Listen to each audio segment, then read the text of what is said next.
歡迎大家嚟到藍毛水晶頻道。今日咧就會解答大家最常問嘅問題，就係水晶需唔需要經常淨化，同埋每一日咧應該要點樣淨化嘅。我覺得水晶咧，你手頭上通常都會係手串啦，同埋原石嘅。最好幫佢哋淨化最簡單嘅方式就係同佢哋溝通。冇錯，你就真係好似當啲水晶係一個人一樣，你嘅寵物一樣，你係會同佢哋溝通嘅，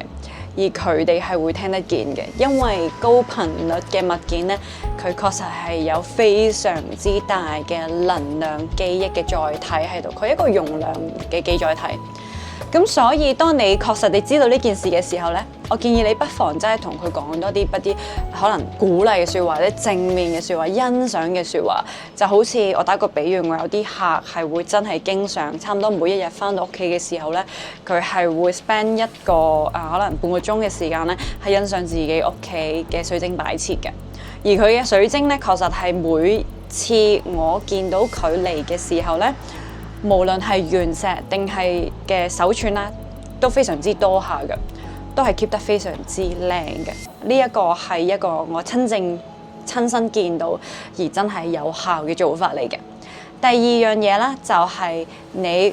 如果你係一個佛教徒或者係其他宗教嘅信徒都好啦，不妨去多啲虔誠認真地去誦經。就例如佛教咧，係可以念埋佛號啦，呢一樣都非常之有用嘅。你試下做一個小實驗，乜嘢都唔擺，唔會擺落晶座，唔做任何嘢，你單純淨係去念誦經文嘅時候，你試下持續地每一日都做足起碼7日，你嘅水晶係咪 keep 得非常之好，仲要係越嚟越靚嘅？咁就恭喜你，你已經好成功地啦，同呢個水晶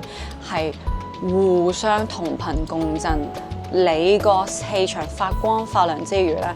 嗰條手串咧都係 keep 得非常之靚。同時間你都可以做多一樣嘢，就係你試下持續7日都唔淨化自己，唔念誦經文，亦都唔擺落啲晶燭度。睇下呢條手串會唔會因為少咗念經文而覺得有啲褪色啦，有啲棉絮啦，或者有啲渾濁等等呢一啲象徵嘅。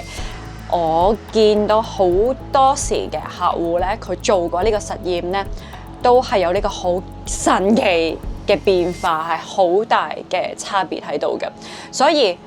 總結一下啦，你不妨兩樣都試下做，而呢一個你親身感受過嘅時候，你會知道啦，呢種嘅能量啊，嗰種嘅頻率嘅共振係有幾大嘅威力。就係你首先同佢溝通啦，第二就係你多啲去念誦經文啦。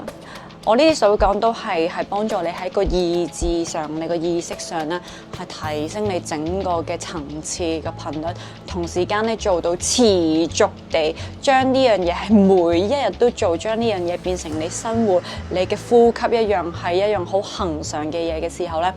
你個水晶手鏈咧，包括你自己啊，你都好，水晶手鏈都好嘅。希望呢條片幫到大家。如果你覺得呢條片都幫到你嘅話，麻煩你俾個 like 同埋 share 俾身邊你啲朋友，好